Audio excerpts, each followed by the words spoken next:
क्या आप जानते हैं कि पुरी में पहले भगवान जगन्नाथ की पूजा नहीं होती थी?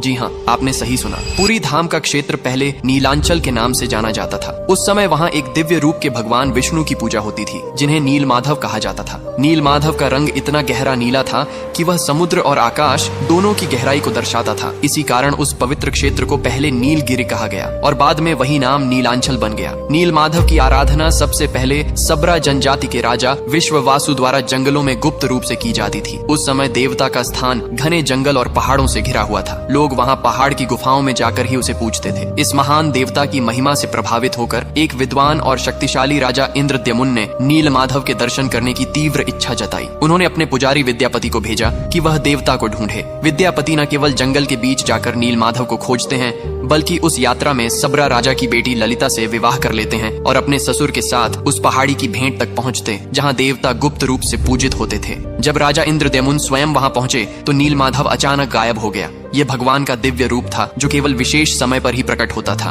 राजा अत्यंत निराश हुए, लेकिन उसी रात उन्हें एक दिव्य स्वप्न में दर्शन प्राप्त हुए। स्वप्न में भगवान ने उन्हें बताया कि समुद्र तट पर उन्हें एक संकट मोचक लकड़ी मिलेगी, जिसमें उनकी दिव्य शक्ति निहित है। वही लकड़ी लेकर मूर्तियां बनाकर देव रूप की स्थापना की जानी है। राजा ने जैसे ही समुद्र तट पर वह लकड़ी पाई, उन्होंने दिव्य निर्देशानुसार यज्ञ करके 3 मूर्तियां बनवाई। इन मूर्तियों को प्राकृतिक और अद्भुत रूप में बनाया गया, यानी उनके हाथ पैर अधूरे रहे। ऐसा इसलिए हुआ क्योंकि शिल्पकार विश्वकर्मा ने शर्त रखी थी कि उनके कार्य के दौरान कोई उन्हें विचलित न करे। परंतु जब आवाज सुनकर लोग पहुंचे तो मूर्तियां अधूरी रह गईं। जय जगन्नाथ।